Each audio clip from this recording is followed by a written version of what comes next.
नमस्कार। संविधान की अगली क्लास में हम बात करते हैं आर्टिकल 32 संवैधानिक उपचारों का अधिकार। संविधान में वर्णित जो संवैधानिक उपचारों का अधिकार अनुच्छेद 32 है, यह मौलिक अधिकारों को मौलिक अधिकार या मूल अधिकार बनाने वाला मूल अधिकार है।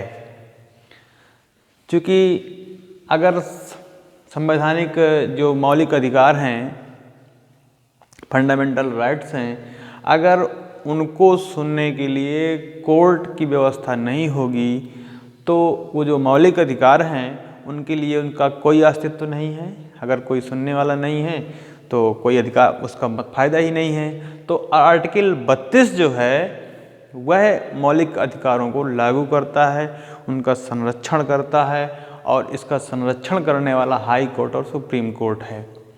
अब हम बात करें मौलिक अधिकार संवैधानिक उपचारों के अंतर्गत, तो डॉक्टर भीमराव अंबेडकर से पूछा गया कि अगर पूरे संविधान में कोई अनुच्छेद आपको अच्छा लगे तो वह कौन सा होगा, तो उन्होंने कहा कि संवैधानिक उपचारों का अधिकार अनुच्छेद 32 जो है मुझे सबसे अच्छा लगता है संविधान में, और यही संविधान की आत्मा है, क्योंकि यह मौलिक जो अधिकार है उनकी रक्षा करता है, उनको संरक्षित करता है, बचाता है।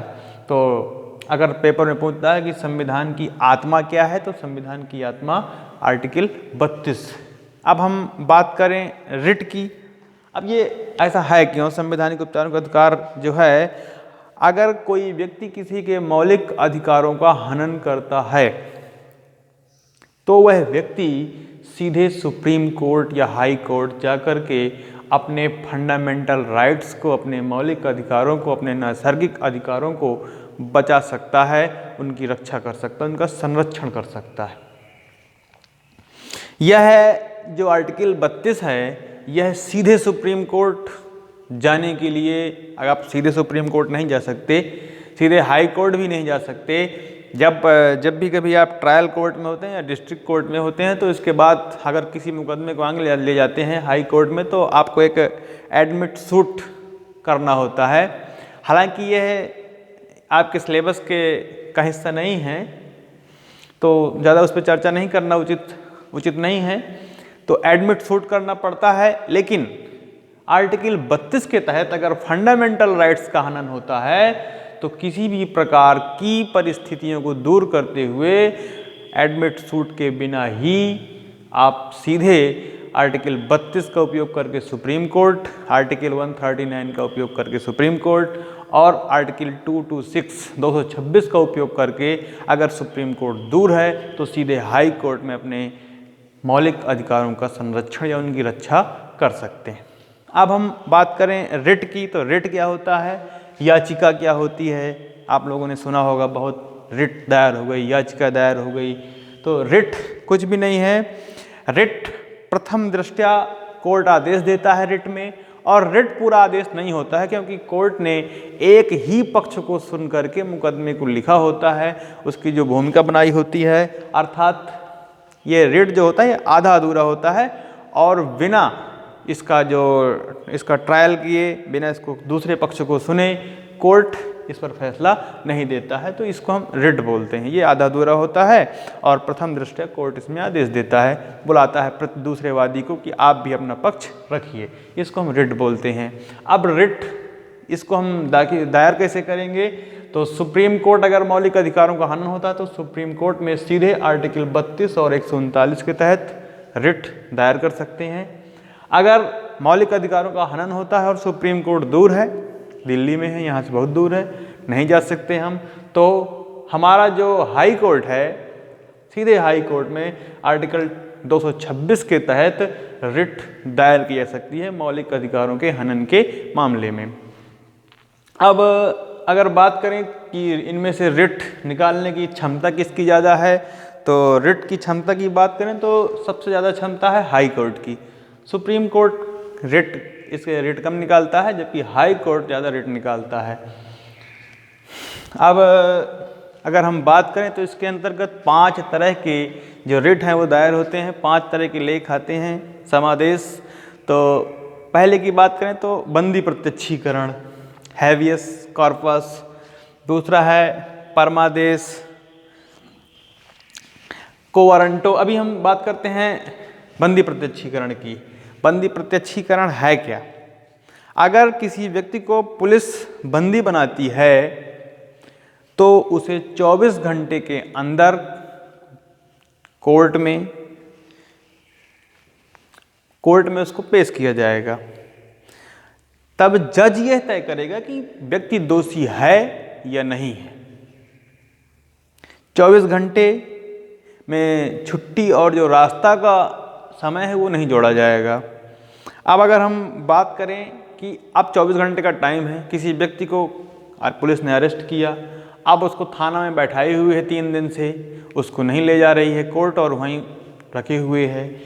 ऐसी स्थिति में कोर्ट एक रिट दाखिल याचिका जो है जारी करता है, एक लेख जारी करता है, उसको हम बंदी प्रत्यक्षीकरण या हैवियस कॉर्पस बोलते हैं। कोर्ट ऐसे व्यक्ति से पूछेगा, ऐसा व्यक्ति अपना दायर कर सकता है कि भाई मुझे जो कोर्ट के सामने पेश नहीं किया जा रहा और यहीं से मुझे दोषी सिद्ध किया जा रहा है, तो कोर्ट उस पुलिस अधिकारी को या जो भी गिरफ्तार किया होगा उसको आदेश जारी करेगा कि आप किस मुंह से इसको जारी किए रोके हुए हैं, आपका ये अधिकार नहीं है, आप हमारे पास इसको भेजिए, हम बताएंगे कि ये व्यक्ति दोषी है या नहीं है। तो अगर व्यक्तिगत स्वतंत्रता की बात की जाए तो यह है बंदी प्रत्यक्षीकरण उसी के लिए है कि किसी व्यक्ति को कोर्ट पुलिस गिरफ्तार अगर किए भी है तो दोषी सिद्ध करने के लिए कोर्ट ले जाएगी और समय 24 घंटे के अंदर का, जिसमें यात्रा और अवकाश का समय नहीं जुड़ेगा। परमादेश का अर्थ है मैंडेमस, हम आदेश देते हैं, अर्थात जब कोई कर्मचारी या अधिकारी अपने कार्यों का, अपने कर्तव्यों का, अपने दायित्वों का निर्वहन नहीं कर रहा होता है, तब कोर्ट उसको आदेश देता है कि आप अपने कार्यों का या दायित्वों का निर्वहन उचित तरीके से करें। हाँ, इस परमादेश या मैंडेमस की एक अपवाद है। अपवाद ये है कि राज्यपाल और राष्ट्रपति इस परमादेश मैंडेमस से बाहर रहते हैं, इनके खिलाफ कोर्ट आदेश जारी नहीं कर सकता। अब हम बात करते हैं को वारंटो की। तो परमादेश सरकारी कर्मचारियों पर लागू होता है और ये जो प्राइवेट कर्मचारी हैं इन पर लागू नहीं होता। मुख्यमंत्री, प्रधानमंत्री ये सब परमादेश के अंतर्गत आते हैं। अब थोड़ा समझते हैं अधिकार परीक्षा या को वारंटो के बारे में। जब कोई व्यक्ति अपने अधिकार क्षेत्र से आगे काम करता है तब कोर्ट उससे पूछता है कि आप ये कार्य किस अधिकार से कर रहे हैं। अगर वो संतुष्टिदायक उत्तर नहीं देता तो उसके कार्यों पर रोक लगा देता है कोर्ट। अब हम बात करें प्रतिषेध। अच्छा, ये जो 3 तो ऊपर आए, हैवियस कॉर्पस, मैंडेमस और को वारंटो, ये 3 जो हैं ये एक व्यक्तियों पर केंद्रित हैं और प्रतिषेध और उत्प्रेषण, प्रोविशन और सर्टियोररी, ये जो 2 हैं ये कोर्ट पर आते हैं। अब जब कोई निचली अदालत अपने अधिकार का उल्लंघन करने लगती है या कर रही होती है और इसमें उल्लंघन कर रही होती है, इसमें उल्लंघन कर चुकी होती है, उत्प्रेषण और प्रतिषेध में सिर्फ यही फर्क है। तो जब कोई निचली कोर्ट अपने अधिकारों का उल्लंघन कर रही होती है तो जो ऊपरी कोर्ट है वह प्रतिषेध जारी करता है, प्रोविशन जारी करता है कि उसको रोक दिया जाए, मुकदमे की सुनवाई आप नहीं करेंगे, आप हमारे पास भेजिए, सुप्रीम कोर्ट में भेज दीजिए, हम इसकी सुनवाई करेंगे। उत्प्रेषण, जब कोई निचली कोर्ट किसी कानून का उल्लंघन कर दे, कोई फैसला दे दे, किसी अधिकार का उल्लंघन कर दे, तब सुप्रीम कोर्ट उस फैसले को जो उस संबंधित कोर्ट ने दिया है उसको रद्द कर देता है और अपने पास उसको बुला लेता है उस मुकदमे को और फिर अपना खुद निर्णय देता है। तो सुप्रीम कोर्ट अगर कोई व्यक्ति गलत कर रहा है, कोई अधिकारी गलत कर रहा है, कोई कोर्ट गलत कर रहा है, तो इन सबको अपने अंडर में कंट्रोल करता है और इनसे पूछता है कि आप ऐसा किस अधिकार क्षेत्र से कर रहे हैं। तो मौलिक अधिकारों में जो सबसे बड़ी बात अनुच्छेद 32 की यही है कि यह मौलिक अधिकारों को लागू करने वाला मौलिक अधिकार है। अगर यह अधिकार ना हो तो मौलिक अधिकार की कल्पना ही बेकार है। अब हम बात करेंगे आर्टिकल 33, 34 और 35 की। अनुच्छेद 33 कहता है कि राष्ट्रीय सुरक्षा के हित में संसद अगर चाहे कि राष्ट्रीय सुरक्षा का हित है विषय है तो सेना, मीडिया, गुप्तचर, सेना के अधिकारों को सीमित कर सकती है, राष्ट्रीय सुरक्षा के लिए मीडिया के अधिकारों को सीमित कर सकती है और जो गुप्तचर होते हैं इनके अधिकारों को भी सीमित कर सकती है। अब आर्टिकल 34 की बात करें तो सैन्य क्षेत्र में मार्शल लॉ लागू होता है। जहाँ पर छावनी कैंट एरिया होता है वहाँ पर मार्शल लॉ लागू होता है। और जो आर्मी के जो सैन्य क्षेत्र के जो न्यायालय होते हैं उनको कोर्ट मार्शल कहते हैं। तो सैन्य क्षेत्रों में सेना का नियम चलेगा, वहाँ पर आपके मौलिक अधिकार नहीं चलेंगे। तो आर्टिकल 33 और 34 मौलिक अधिकारों को सीमित करते हैं, इनको कम करते हैं। अनुच्छेद 35 की बात करें तो भाग 3 में दिए गए अनुच्छेद 12 से लेकर के अनुच्छेद 35 तक दिए गए मौलिक अधिकारों का जो अभी तक हम लोगों ने अध्ययन किया,